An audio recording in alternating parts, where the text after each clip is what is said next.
So just before Drew carries on, I want to clarify a couple things about the film. So at the time that that film was made, in Canada, the absolute age of consent for sexual activity was, like Europe, 14. So if Kevin wanted to be involved with a 16-year-old, as long as the 16-year-old consented, they were both fully within their rights to have any kind of sex they wanted to, okay? Since that time, the age of consent in Canada has been raised to 16, but the same thing would hold. A 16-year-old boy or a 16-year-old young man would be fully within his rights to be sexually involved with Kevin if he decided he wanted to. However, let's be clear, Kevin has a long history of being sexually involved with teenage boys. This is an incredibly slippery slope for him. Kevin did not have a PO of any sort. He had nobody that we could report him to if he was engaging in behavior that was not illegal. However, as a circle, we're not going to sit idly by and watch him, gradually move himself towards failure, right? So they dealt with it in the circle, and this was a staged event for the purpose of the film, but entirely consistent with the way Kevin would work, right? I mean, Kevin is a static of 10 and a PCLR of 37. He was an incredibly deviant and antisocial fellow. So at the very least, what would have happened in that circle with one of those types of scenes is that we would have contacted the psychologist in the outer circle that he was doing some psychotherapy with, and would have talked with that person, or in fact invited that psychologist to the circle to sit in and talk about the merits of being involved with people who are legal but kind of shady with respect to what we're trying to prevent. One other thing just to mention, only 3 of the 5 Circle volunteers were actually represented in this film. One of the volunteers decided that he didn't want to be in the film. The other person was actually prohibited from being in the film. We showed you them in the opposite order that they were filmed. So the movie we watched this morning was made after the one we showed this afternoon. The police officer, Wendy Lever, was on Kevin's circle as well. But at the point that that film was made, the one we watched this afternoon, the Toronto Police Service didn't quite know what to make of us yet, and her boss told her, no way, no how are you going in that video. By the time the second video was made, they understood what we were doing. We actually had a letter of endorsement from the chief to the extent that he said, yeah, sure, by all means, be in the film. But in that first one, we didn't have the benefit of Wendy in the movie that we showed this afternoon. So we purposely populated Kevin's circle with people that we thought were reasonably savvy and would be able to hold him pretty accountable. So you heard the female circle volunteer. She's she was a criminologist, so she had some sense about these kinds of things, and she actually published the very first study ever done about COSA. So she's, somebody who's knowledgeable. The university professor who didn't get to say an awful lot, but very, very bright fellow, and actually the sort of larger guy was also a very, very bright fellow as well. He was a fairly senior administrator with the city. Them together with the police officer made for a good circle for Kevin, and he was under some pretty intense scrutiny. We knew he was one of those guys that the police basically brought him to our door and said, this guy, please put him in a circle. And, so we were keeping a good eye on him, and he was never charged for anything else also. So we would have expected that he would have been a lot of trouble, but he turned out not to be quite so bad. Certainly tested limits, was certainly one of those kind of guys who would skirt, and you'd have to, always be dragging him back on side. But, responded well and bonded incredibly well with these 2 fellows that he used to meet with for coffee after church. In fact, if you wanted to talk to Kevin, you had to go through one of them. Sorry, Drew.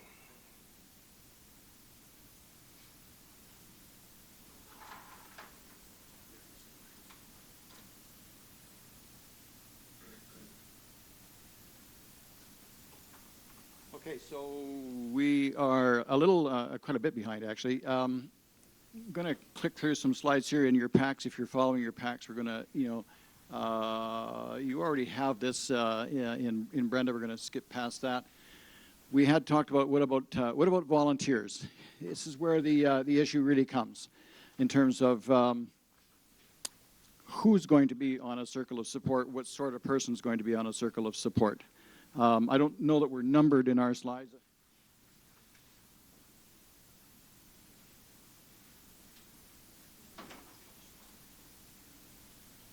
But we're on page 16. So quite a bit of thought has gone into over the years in terms of fact, I was just in email communication with a circle in Canada who are restarting on this very topic in terms of, how do we select our volunteers? How do we recruit volunteers? Clearly, this is something that needs to be done very carefully. Lots of people, actually, in retrospect, not lots of people show up to volunteer in a circle, and the temptation is sometimes to take whoever shows up at the door to do this work, to take them on as a volunteer, which is heading for trouble. That would be a mistake. Typically, we'll recruit 30 people or so who are interested in circles, and at the end of it, we would be lucky if we've got 4 or 5 people are ready to go into a circle after we finish screening them and after we finish doing the training. The important part of you as professionals being part of the training, maybe even part of the screening, is that you have to have faith in the circle of support and accountability, and you have to have faith in the in who's volunteering. I think you want to get a look at who you're dealing with. So being part of the training, look at training. I think next slide. Is your opportunity to speak with the coordinator and say, look, I've got some real concerns about that individual or that individual, and certainly where we've participated in volunteer training, we've given feedback to the coordinator saying, oh my God, not that person at all. Just in terms of our bells and whistles going off as psychologists and COSA folks saying, no. You can tell by the types of questions they ask, right? The young kid who's in first year university, 18 going on 19, 19 going on 20, who said, I just want to get inside the head of a real live sex offender because I think I might want to work with them as a probation officer when I grow up. When I'm finished with, and say, maybe not, right? How people dress, how they present themselves. Do you remember those 2 dudes in Portland that were into weightlifting? Oh my God, these 2 guys, I'm not sure. I think they had a very healthy bromance going on, but they were into weightlifting together. One guy would show up at the other guy's apartment at 8 o'clock in the morning, and they would weightlift until and eat supplement foods and all this. They were just like, oh dear, I don't know what's going on there. I'm not really sure. I want to know, but not in circles. Looking for somebody who's stable in the community, who's been here a little while, right? Who's got a job, has friends. You're laughing, but I'm trying to be serious. Stop that. And maybe not a job, maybe somebody who's retired, right? But they've been in the community for a while, and they have stability in the community. They're known. So you're going to ask them to fill out an application form with references, and you're going to check those references. Whoever's coordinating is going to make the phone call. I had one coordinator tell me, I check the references, and then I check the references. I ask the references to give me references so I can check their references too, right? So who am I dealing with here? Having somebody just give you a list of references and then I'm too busy to check them is a big mistake. Developing a relationship with law enforcement and with corrections such that you can say, this individual wants to volunteer for circles. I don't need to know the nitty-gritty, but would you recommend this person be on circles? And all you need is one of these. Can't tell you anything, but I wouldn't put them on a circle. I wouldn't trust them on a circle. Thanks, don't need to know anymore. We'll figure it out from there. Somebody who's mature. What does maturity mean? I have no idea. I plan on being immature later. Somebody who has life experience, who's problem solved, who has met life on life's terms and has survived, and knows a little bit about what makes this whole world tick, and how they should be in it. Okay, so the young university student, eager, and you don't want to squelch those people's motivation or anything, but you really want to look at whether this person is a solid, stable, mature citizen in the community. Somebody who is attending, a graduate student, may be okay, but do they live here? Or are they from someplace else and, as soon as school's out, they're gone? Isn't the sort of person that you want. Very fine individual, maybe they're going to go back to their home community and do some good work there. Healthy boundaries, obviously, and we talk a lot about boundaries in our training, and we'll ask you to talk to our volunteers about what boundaries are there. Keeping in mind, we'll put you in check too, that the boundaries that you have as professionals, as correctional officers, probation officers, and other agents, your boundaries are going to be way different and much more strict because they have to be. Than, say, a volunteer who's trying to form a relationship that is based on the premises of what the university professor said in the film of mutuality, reciprocity, trust, and transparency, a friendship. But boundaries still have to be there. Boundaries may be very tight in the beginning, and no hugging. You don't get to know what my home address is or my home telephone number, maybe stuff like that, depending on who you're dealing with. But as time goes along and you learn more about this individual and like this individual better and know that those levels of trust are developing and they're healthy, then you can relax some of those boundaries. No one does this alone. Going to go back to that ethic, right? So, for instance, a circle where fellow needs very needy guy, not too socially skilled, needs to go to probation and parole meetings, also needs to go shopping, and he also needs to buy clothes. So the Circle volunteers have said, we'll help you do that, but we're going to go 2 by 2. So this guy doesn't ride in a vehicle alone with anybody. And the Circle, as a Circle, has decided that that's their rule around boundaries at the very beginning.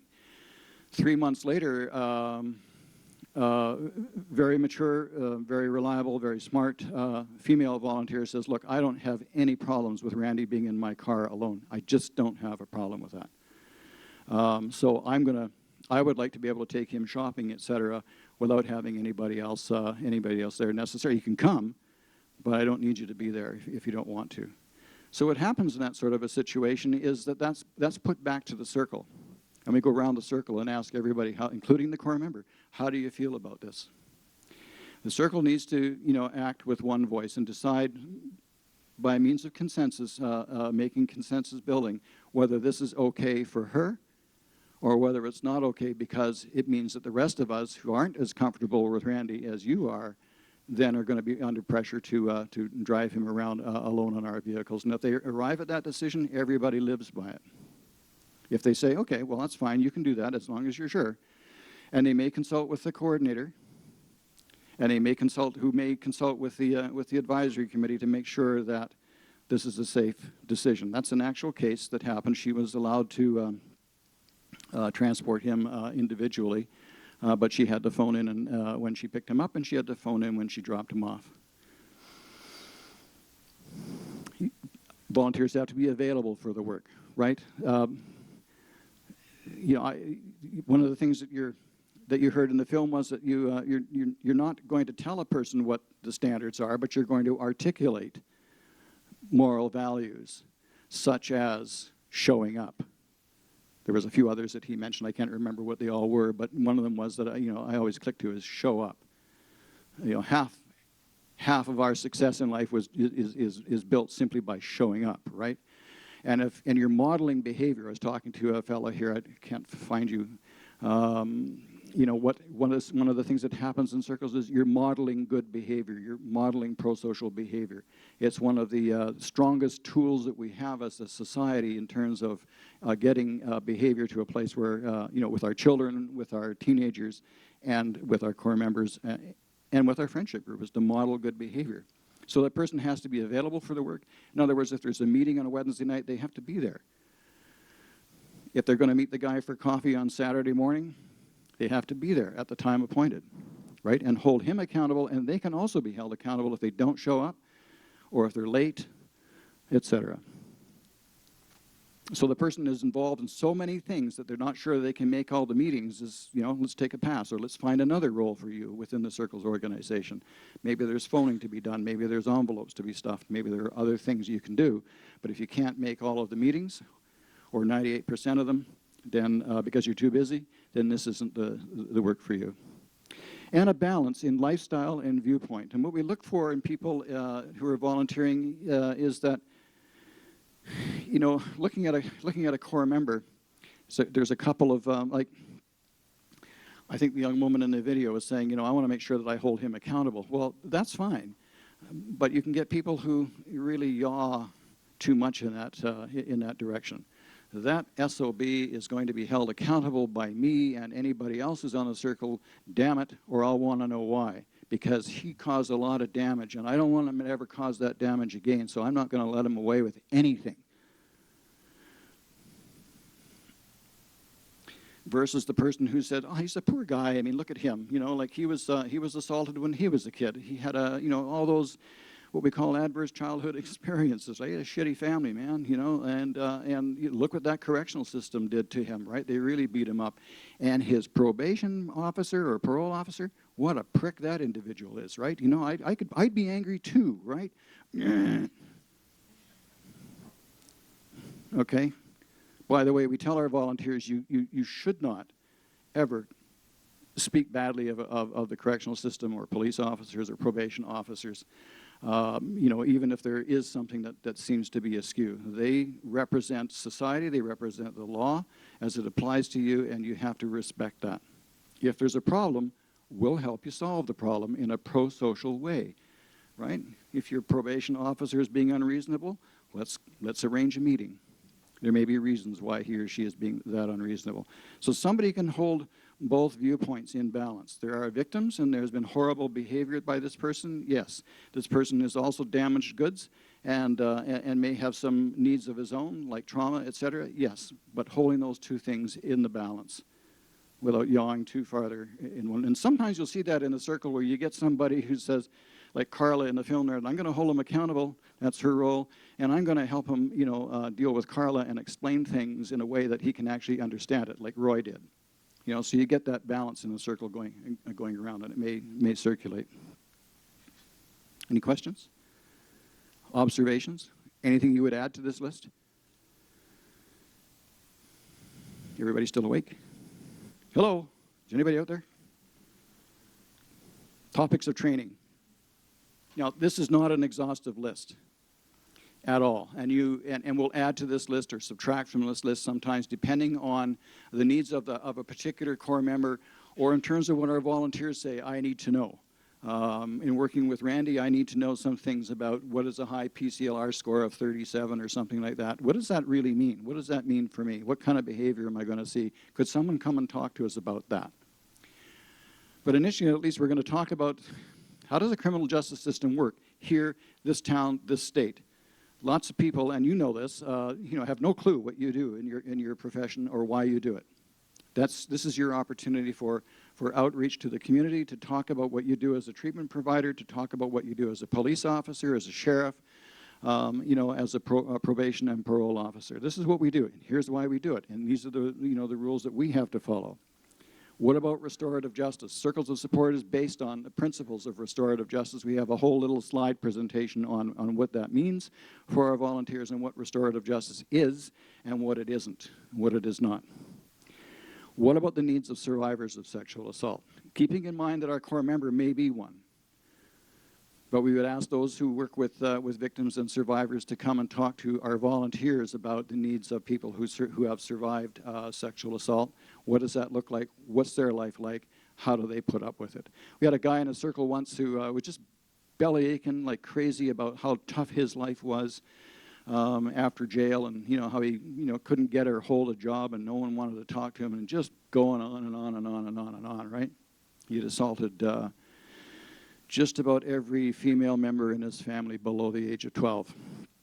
And we didn't know this, although we would screen for this in looking at our volunteers, but there was a woman on the circle who was a survivor of incest. We didn't know that. We should know that, and we should ask those questions. Have you or anyone else in your immediate family, suffered sexual violence? It doesn't mean they can't be on circles, but it means we're going to ask some questions, a few more questions in terms of, well, what have you done about that? How are you managing that? Where are you today with that? So what's your motivation for being here on a circle? We didn't know that about her, but as it turns out, she just got really pissed off with this guy's complaining, and she pulled a chair up, like, almost knee to knee with him, and said, look, let me tell you something. I'm an incest survivor. My daddy did me when I was, 7 or 8 years of age. You want to know what that's like? Let me tell you what that's like. Let me tell you how that's like today. And so about 40 minutes later or so, tears all over the place, including him, and he said, I don't think I've got any problems. Clearly, I'm sorry. I never had anyone really tell me what it's like. Now I've got a better appreciation of what I've done to my, to my daughters and the girls in my family. And he said, I'm going to have to go away and really think deeply about that. It was beautiful. It was great restorative justice in a non-traditional way, too. And we should never assume that when we're talking to volunteers, or for that matter to people in this room, that there isn't somebody in the room. There always is somebody in the room who is a survivor of sexual violence. And we need to be sensitive to that. We'll talk about the circle model, the effects of institutionalization. I have a great book, but it's probably not available in the United States, that talks, just nails what institutionalization is all about. And again, working with people that may not be pleasant, who may expect certain things, who feel entitled, who are angry at the world, and figure that the world owes them something. Sometimes these are just the effects of institutionalization. Human sexuality and sexual deviance, we'll talk about. We'll get some of you folks to, who are treatment providers, to come in and talk to us about that. What is healthy sexuality? What is sexual deviance? What is pedophilia? Somebody who molests children, aren't they pedophiles? Not necessarily. Do pedophiles always molest children? Not necessarily. Let's have a frank talk about that. Let's talk about sexual health and sexual safety, the topic about pornography, for instance. What about pornography? A lot of times we expect our sexual offender, did I just say that? Our sexual, like that. We always sometimes expect sexual offenders to be asexual. You can't have sex, you can't talk about sex. You will not be sexual, which is dumb, right? They're going to have sex.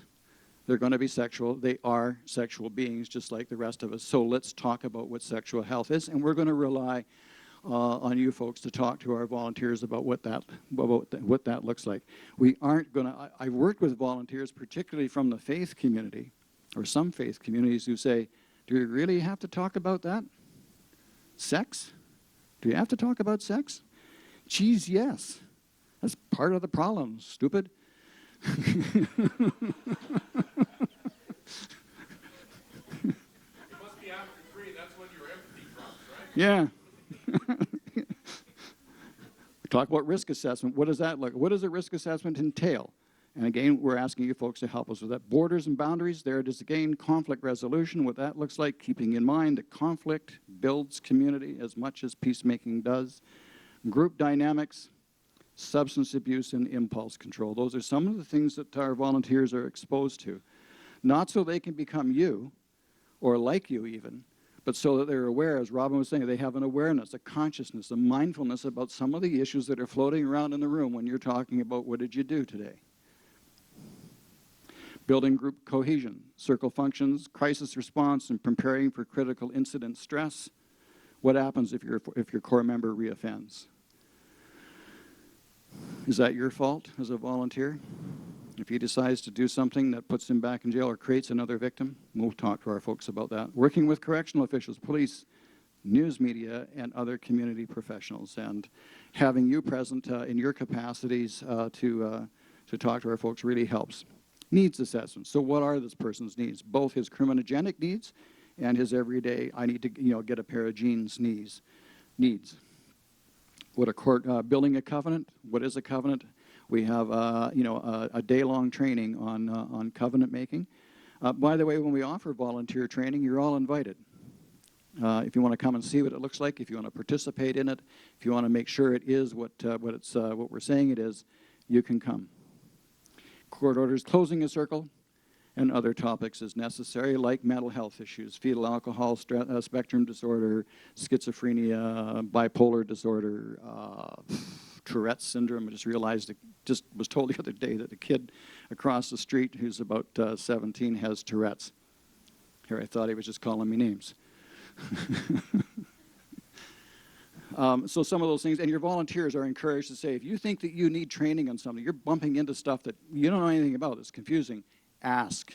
We'll get someone to come in and talk to you about that. What about the volunteers? Finally, can they be trusted? Yes, ma'am. Is the program set up so that there's continual training and support, or is it just reaching out as you need help? I'm thinking about this component of secondary trauma crisis response. Yeah, yeah. One of the other things, by the way, thank you for reminding me of that.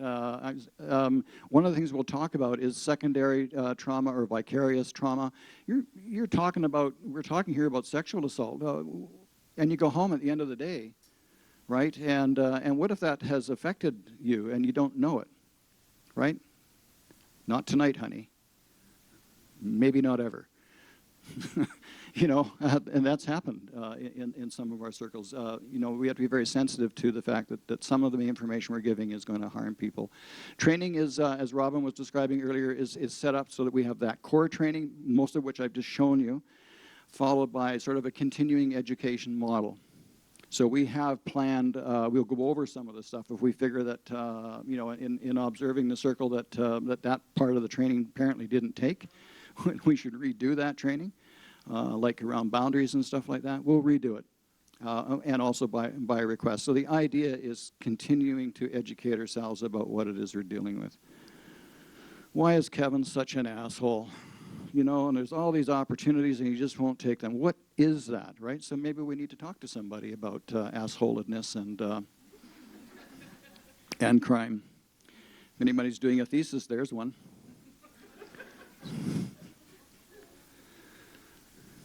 So it's over a period of time. I think we estimate 15 to 20 hours of training, you know, for our volunteers. Training is also a screening device. When we're offering the training, we're watching very carefully how that is being received. We're looking at their responsivity and how it's going. And we're also telling our volunteers to make sure you clear this with your family, particularly your husband or your wife. Right, that's really important, that you have your support network. I don't mean that facetiously, that you have your support network in place, that they know what they're doing and they're going to support you in doing it.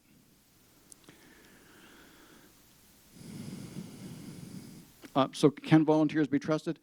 Because we provide that training, because you help us with that training, you get to have a look at the volunteers. And you can give us feedback, or your Circles organization feedback, as I've said. And it includes COSA processes, sexual offender dynamics, all these sorts of things.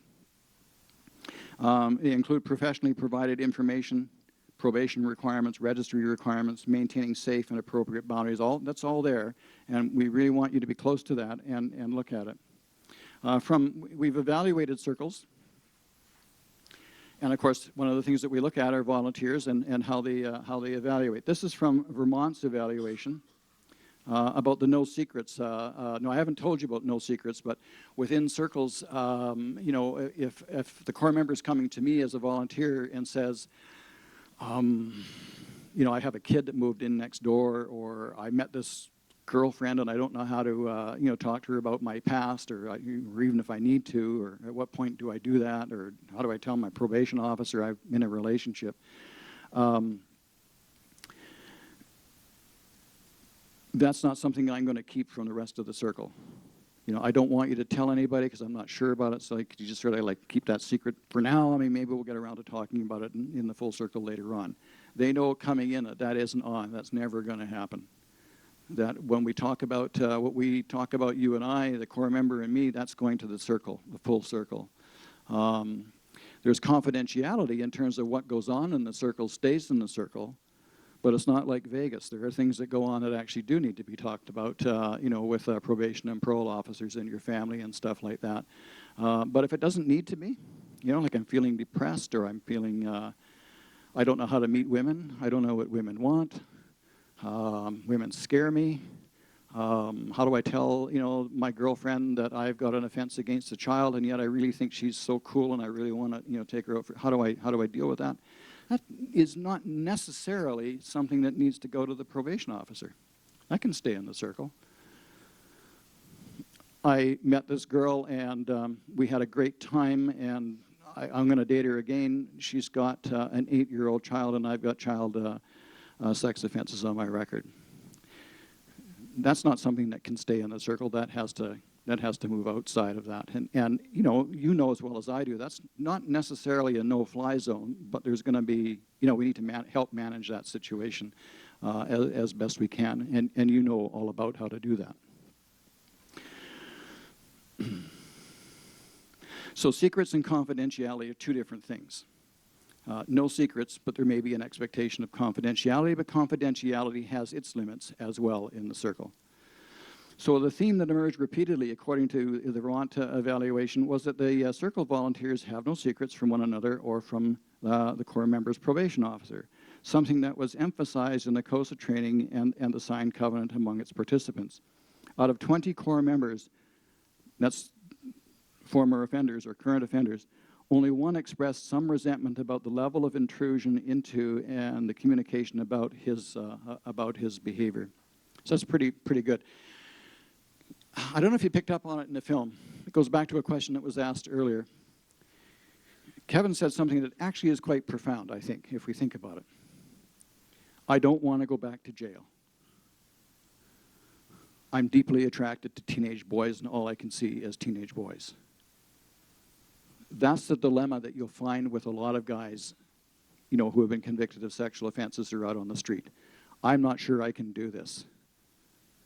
I really want one of those boys, but I don't want to go back to jail. And if you're all alone trying to figure that out, that can be dangerous, tricky, isolating, and scary. Most guys, when they have the offer of friendship and support, will take it. If not right away, soon. And they'll sign on to this kind of a covenant where, yeah, we do need to be talking about your probation officer about certain things, and you need to know that, and that we're going to follow through on that. Also, the teams reinforce regularly the no secrets policy, which mitigates against attempts to negate the accountability function of the group. We are working with manipulative people, and they may try that. For example, a Corps member understands that anything told to one team member is going to be explained to the others, and we've just talked about that. And because efforts are made among the team to ensure that they're on the same page individually. So, you get somebody particularly who's highly psychopathic, they'll triangulate a circle in no time at all. Having someone like a Kevin, maybe only 2 or 3 people on the circle who really know what he's about and what they're about, may be the best way to sort of manage that. But the no secrets policy mitigates against that sort of triangulation that can happen and manipulation that can happen in the circles. We have it set up with very open communication. The idea is people in the circles start to see signs of Drew going blind. No.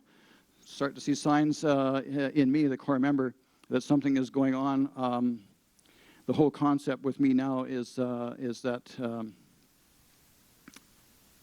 they can talk to the probation officer at any time if they want. Now, what we actually encourage with our Corps members, if we see a problem developing, is not to phone up the probation officer and rat the guy out, or talk behind his back, but to say, look, to tell the Corps member, we see this as problematic behavior. We think this is something that you need to go and talk to your probation officer about. You're struggling with drinking. You've smelled of alcohol for the last couple of meetings, and some days you do and some days you don't.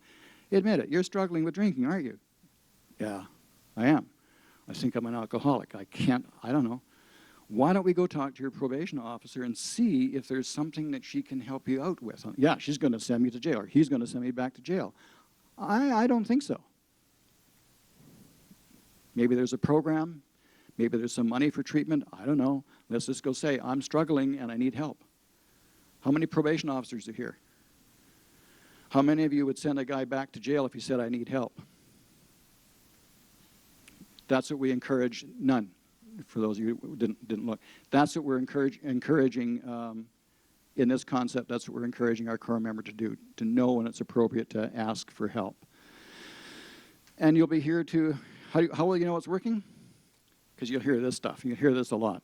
I talk about my problems, like recently I've had difficulty accepting what I've done to my victims.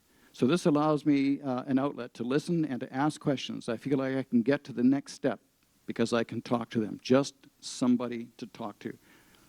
I've had some service providers, some treatment providers get all jealous about that and say, well, you're not talking to us. Because no, but they're talking to their circle, and you should be happy about that. And we'll encourage him to come and talk to the group about some stuff he's feeling. I've had difficulty accepting what I've done to my victims. You'd be surprised, or maybe you wouldn't be. You know, how many guys actually feel that and can't talk about it with anybody. I mean, how do you sit down, with Auntie Jane and say, what I did to your daughter is just terrible, I'm having trouble living with what I did. But you can talk to your circle about that. From Canada, when you come out of prison, I find I don't belong anywhere. I don't belong in the city that I used to live in. I don't belong to the city where I moved. I don't belong anywhere. My friends are all gone. You have no more friends, and circle of support is that kind of anchor that you can hold on to. They're the people that you know. They're the people that you can get on the phone and contact. I can't stress how important it is that when you feel, and you can fill in the blank from there, that you can pick up the phone and call somebody. Lonely, depressed, angry, etc. I can't stress the fact that they're not getting paid for this. You know what I'm saying? So they just, out of the kindness of their hearts, well, they don't know who I was, and now, even when I'm done with this, I've got their phone numbers, and I can call them up anytime, even if it's just to talk, at 10 o'clock at night if I'm having a rough time. Anybody got problems with that? I got a problem with that. I don't want someone phoning me at 10 o'clock at night and saying I got a problem. There may be some boundary issues there with that particular core member, and having personal phone numbers may be something that the circle wants to talk about. But at least the person says I can reach out even when the circle is done. I got people to talk to. Building what happens in a circle? Building a capacity for trust, building the capacity, right?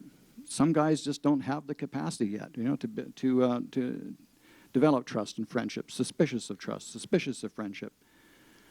Building human capital, and social capital. We talked about that earlier. If you can figure out what that means, let's talk later. But it means having enough people around that if I've got problems, if I've got issues, if I need support, there are people I can reach out to. It's not the same as money or money in the bank, but it's almost as valuable as that, as having really good friends. And acceptance. Oh, there is confidentiality, but no secrets, acceptance, non-judgment of the person, and reciprocity. So we don't criticize the core member, but he knows or should know very early on in the process that what you did is not acceptable to us. We're disgusted by that. We're disgusted by that behavior, and we will always be disgusted by that behavior. But you, we can maybe separate you out from the behavior as long as you promise that there's going to be no more victims, and we're not going to engage in that before. Research. Does it work? What evidence do we have that it works?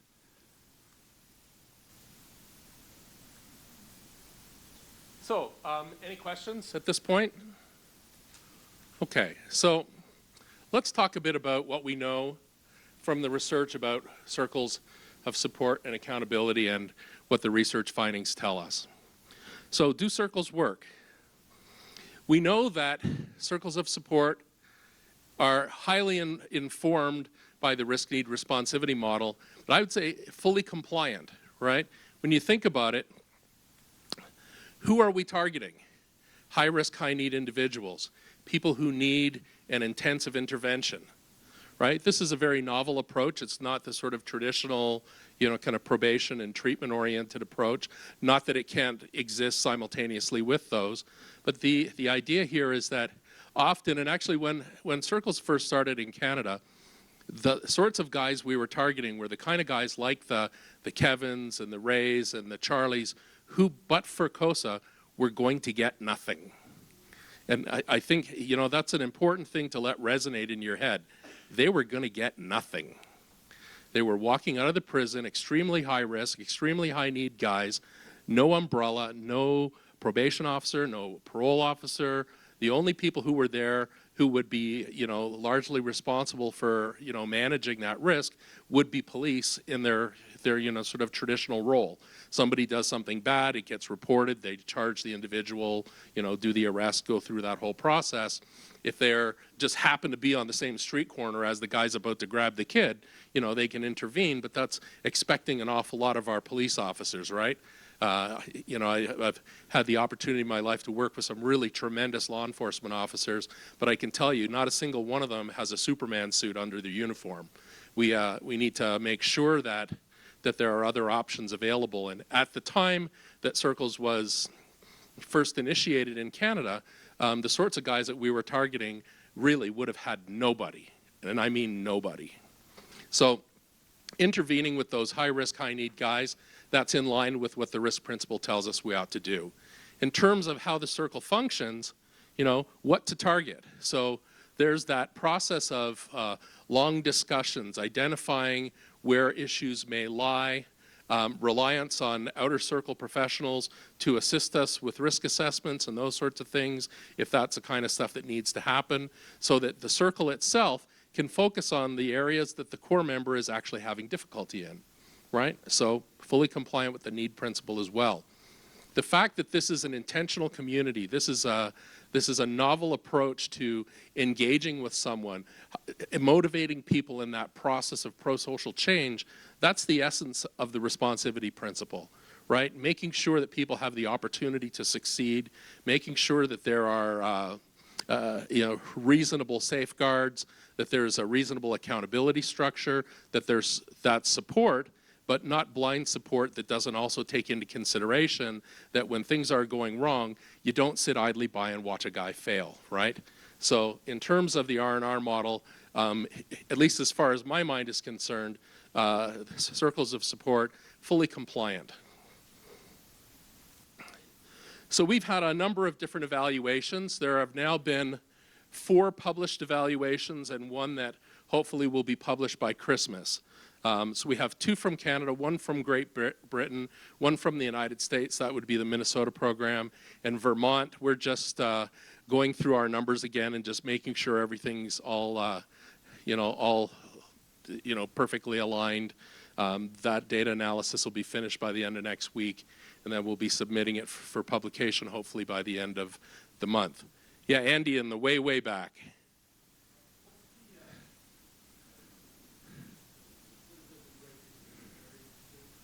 Okay, so I'm going to get there because I've got slides, so don't worry about that. Your answer is going to come to you in like mere moments.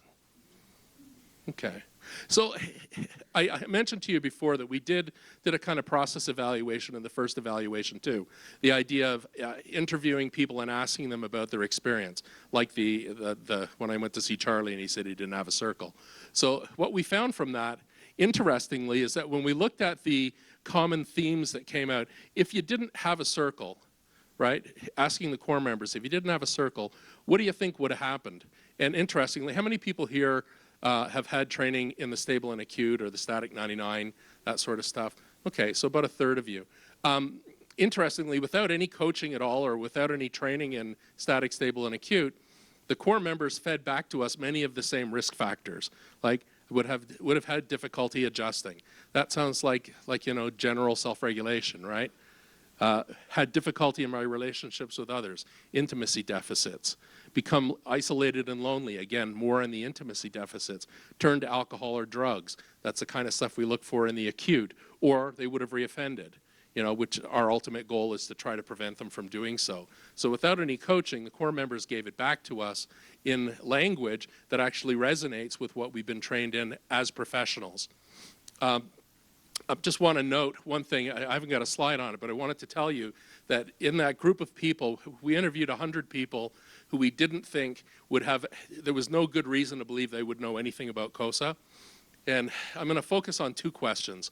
When we first started talking to them, before we told them, anything about the project at all, we asked them whether or not they would be okay with a released sex offender living in their neighborhood. And it was like more than 95% of them said, no way, no how, I don't want that guy, forget it, are you crazy, basically. Then we spent some time explaining to them what the COSA project was, what it was intending to do, what we hoped would be the outcome, and then at the end of it, we asked them, so after having had this conversation with us, what do you think now? What do you think about having a released sex offender living in your neighborhood, knowing that this was an option for him? And it flipped completely on its ear, and about 85% of people said, yeah, under those circumstances, I'd be perfectly okay with that.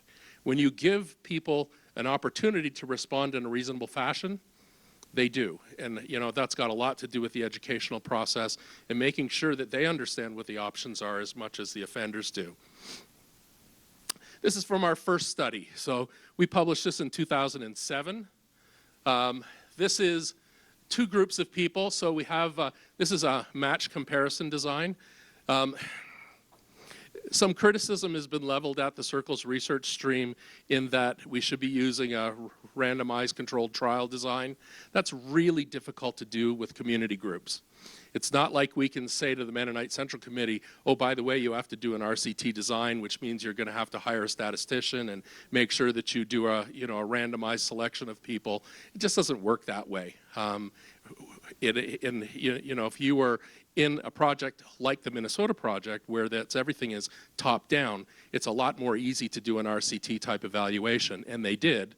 In almost every other project in the world, it's either bottom up or somewhere a lot less than the fully top-down sort of approach that Minnesota takes.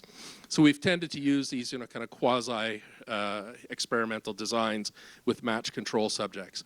What that essentially means is that you get a group of people who got a circle, and then you look for an equivalent group of people who got released at or about the same time with the same risk profile, same treatment experience, same types of offenses.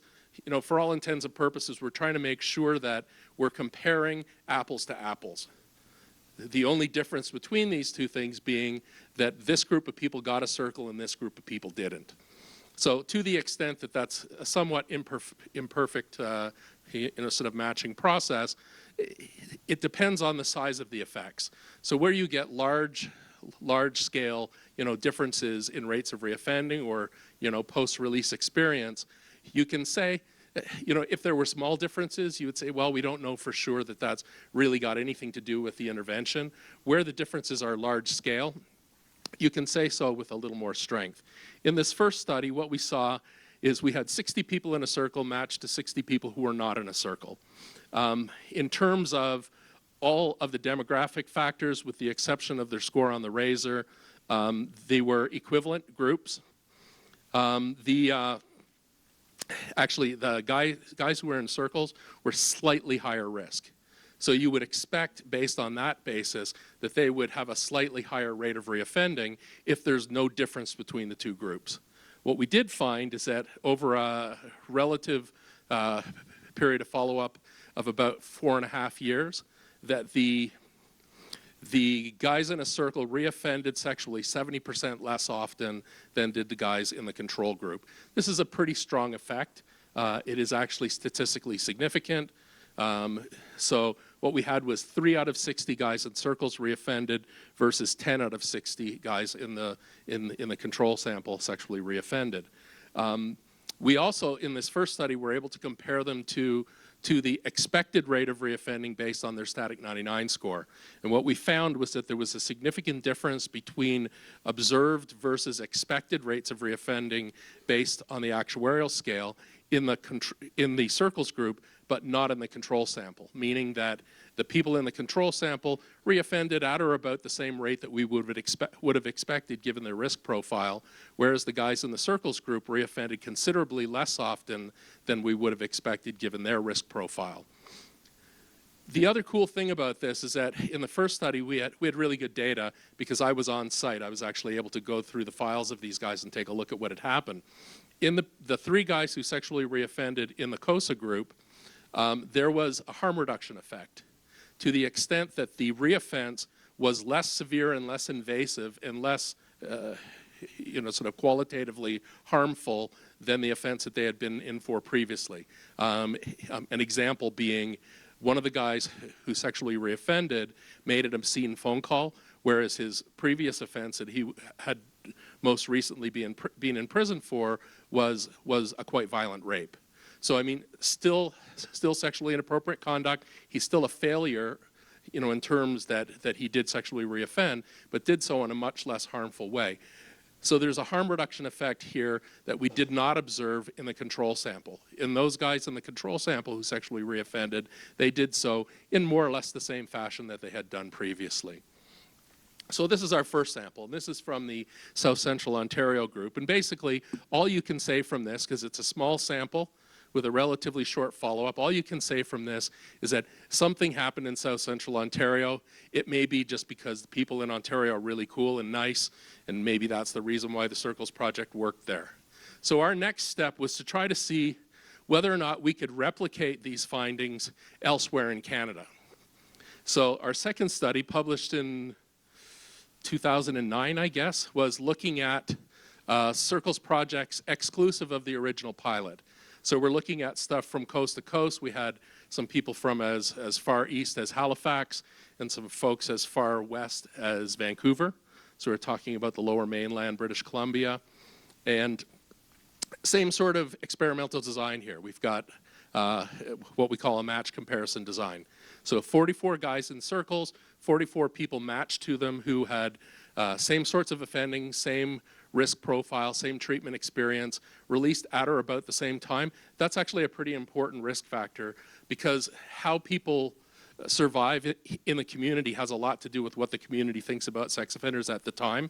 If a certain person gets released right after a really terrible event, you can expect that his experience in the community might be different from somebody who got released when there's, you know, kind of relative quiet.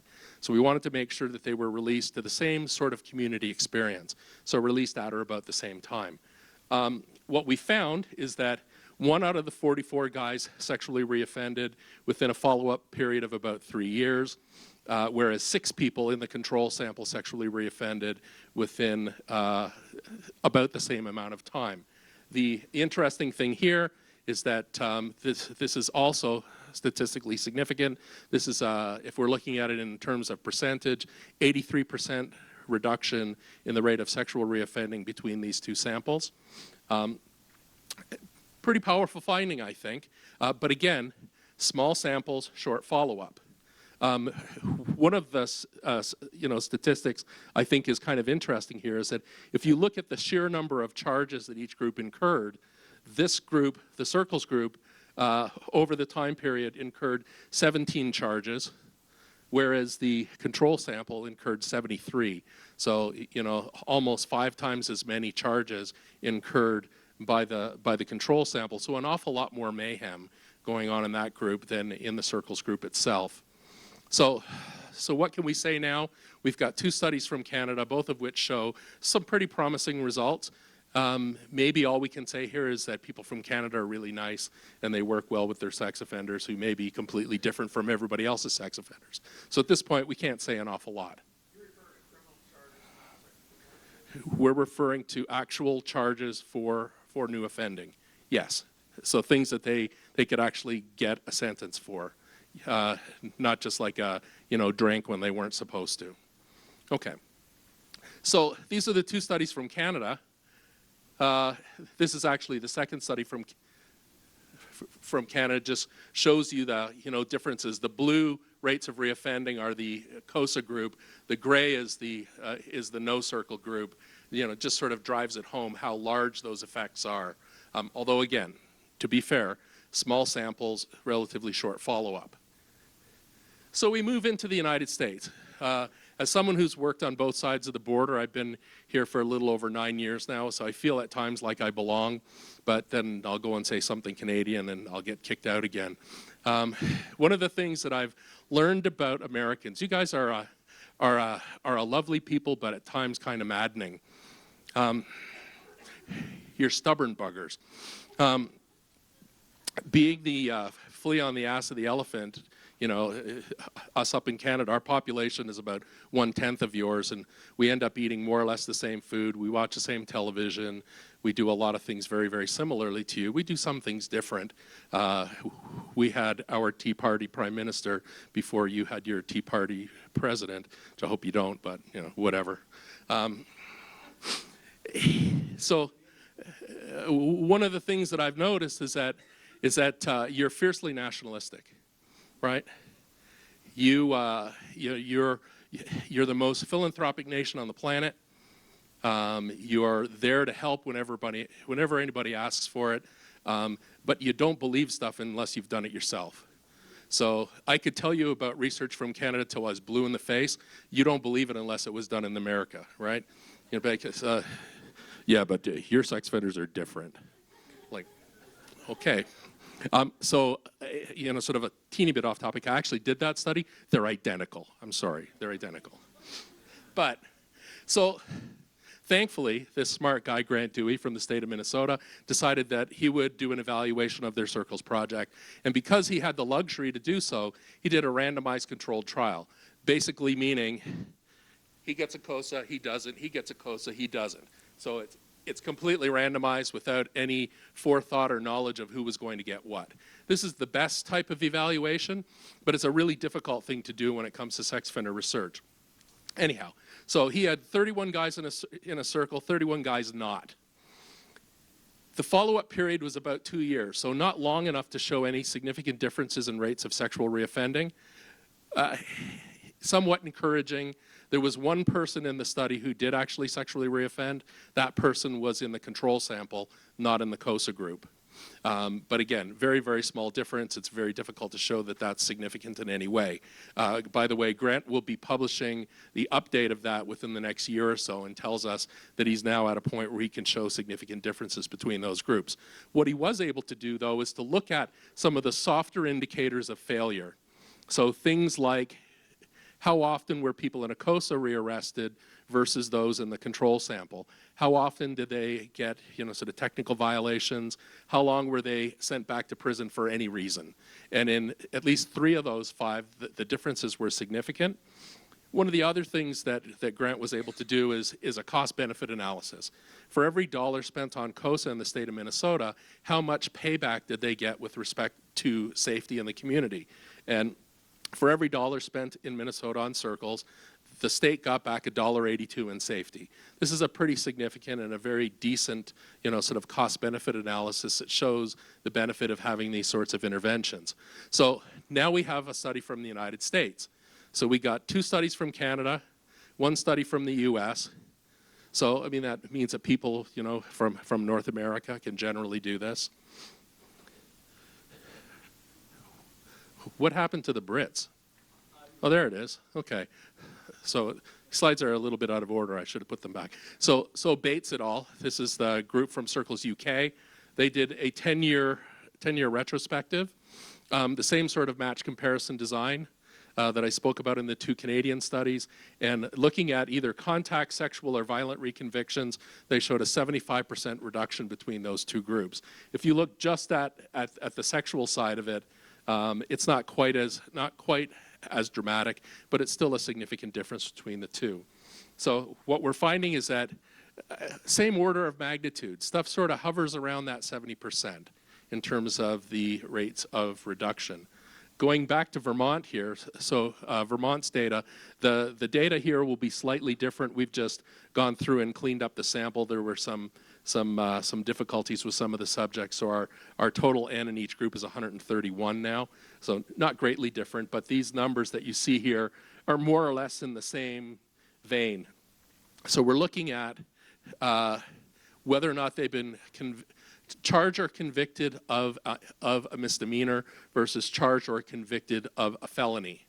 The data from Vermont's a little difficult to comb through in terms of exactly what they did in their reoffense, but it looks like, and one of the neat things about Vermont is that they're using the COSA model not just with sexual offenders, but with violent offenders and with general offenders as well. And across those 3 groups of people, we see significant differences in terms of rates of problems post-release for all of those types in favor of using circles. So this will, and I believe the follow-up period here is relatively long. It's in the neighborhood of about 6 or 7 years. They've been doing COSAs in Vermont since the early 2000s, so they've got some pretty good data. So overall, now we have 2 studies from the US, 2 studies from Canada, and 1 from the UK, all basically saying the same thing, that if you're in a COSA, you stand a much less likelihood of being re-involved in crime, and especially serious crime, as you go forward. So to interpret that, because there's a lot of numbers and stuff there, basically, as I said, we've got 5 studies. All the studies show the same basic finding. COSAs can contribute to lower reoffending and better community reintegration. When we look at these COSA projects in general and look at the effect sizes for being in a COSA are stronger and better than any of the treatment programming we're offering right now. So for those of you who are offering treatment, watch your back, because your ordinary citizens might put you out of work. So again, though, to be fair, 5 studies, relatively small sample sizes, relatively short follow-up. At some point, somebody's going to do some kind of meta-analysis. I think it's probably going to end up being me, and I'll drag Drew along with me. But we need more research at this point. So there's additional research going on in the United States. Drew and I have a fairly decent-sized grant from the SMART office to promote Circles project development here in the U.S., and we've been involved in most principally in North Carolina and in Oregon, but now we're here in the state of Montana. We're here, with the blessing of the SMART office. We've been in Washington and Michigan and Pennsylvania, Colorado, Arizona, New Mexico, Utah. So, I mean, there's a lot of interest in the Circles model here in the United States. So where's COSA been tried? So it started in Canada. We've now been through probably about 700 to 750 core members across country. It's been replicated all across Great Britain, in England, Scotland, Wales, and Ireland. It's functioning in Eastern Europe, so there's a project in Latvia. I think Belarus is also taking a look at the COSA model. There's an operational Circles for EU group that's centered out of Holland, and they generally do most of the European Circles stuff. Here in the United States, we've got lots of sites that are interested in. The longest standing projects in the US would be Vermont, Minnesota, Colorado, and California. But, certainly now, with assistance from the SMART office, North Carolina's got a fully functioning COSA project. Oregon will be in the same position within a year. There are Circles projects down under, Australia, New Zealand. Drew's had some discussions with the South Koreans in terms of how they can be building Circles projects there. So this has become something of an international project. Starting with a very simple little response. This guy's got nowhere to go. He represents an incredibly high degree of risk. What are we going to do with him? Harry Nye says, send him here. That's what it started with, really. So why do you need a COSA in your community? Reduce sexual victimization.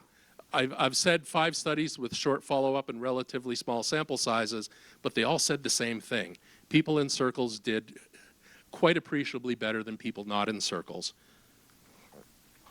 The side benefit is that as you do those trainings with your volunteers, they become better informed citizens. When they're confronted with mistruths, they can actually speak from a position of authority and say, well, that's not necessarily how it really works. And they can inform their family members and their friends, and there's that side benefit of increased knowledge about risk management in the community. For offenders, they're less isolated.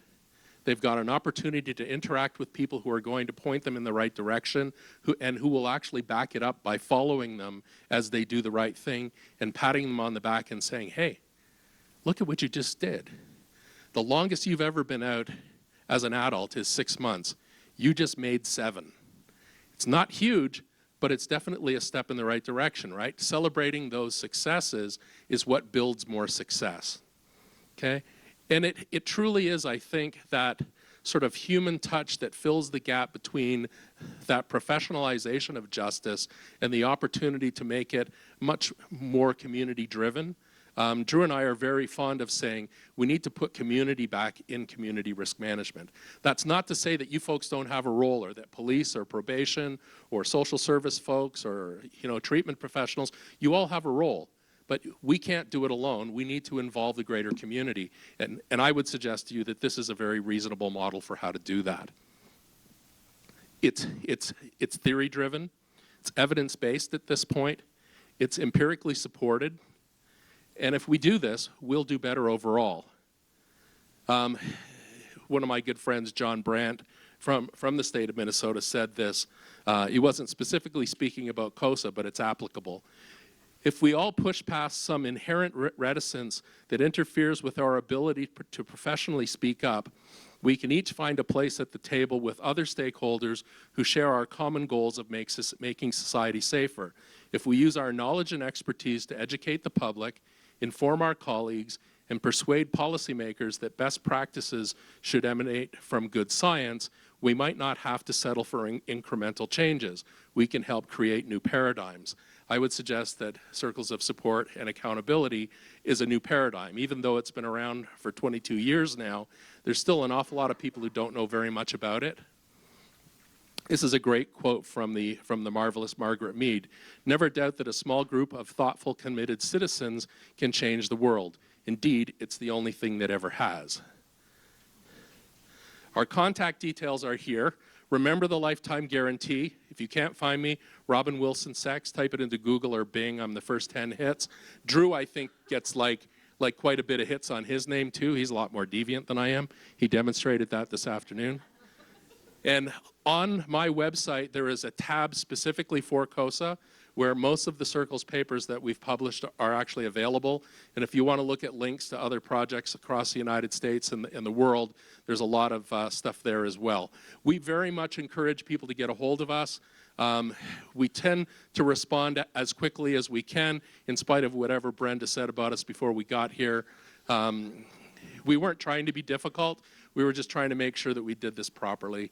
And we thank you so much for taking the time with us today.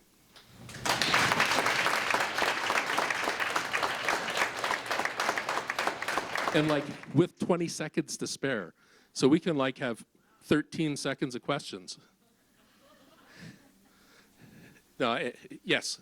How are the new projects like in Oregon being funded? Are they going through the state DOC or community?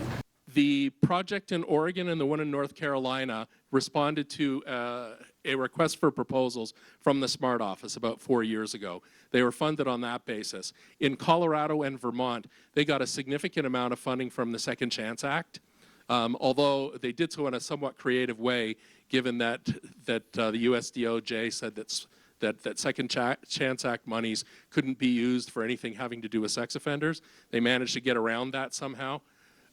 There are little bits of money. Drew and I are involved with Circles project in Indian country with the Santo Domingo Pueblo that has funding from the SMART office as well. So, and interestingly, I don't know how much you know about the SMART office. The SMART office is the federal government agency whose original sole purpose was the implementation and follow through on the Adam Walsh Act.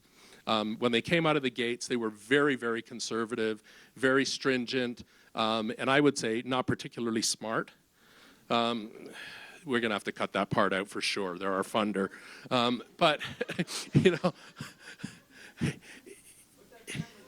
yeah, really, put that camera down, man. But it shows you what happens when you need to start thinking about things creatively, right? Moving forward, an awful lot of states decided not to sign on to the Adam Walsh Act because there were some serious flaws with the legislation, one of which was lifetime registration for juveniles, where 95% of the juvenile sex offending population will never sexually reoffend post-18.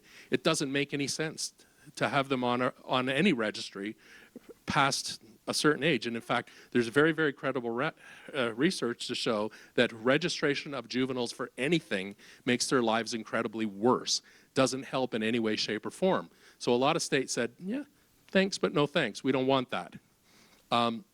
In response to that, the Smart Office started saying to itself, well, how are we going to do this differently? How are we going to embrace sex offender risk management in a way that our stakeholders can actually, kind of resonate with? At this point, the world's largest funder of circles of support is the Smart Office. So, just goes to show that, where you do good work, people will watch and people will listen and they'll want to do the same thing. And I encourage you folks here in the state of Montana to do the same thing. So you could pat yourselves on the back for hanging out the whole day. Almost everybody that showed up in the morning is still here. I know that this is a significant investment of time. And again, we thank you for your time.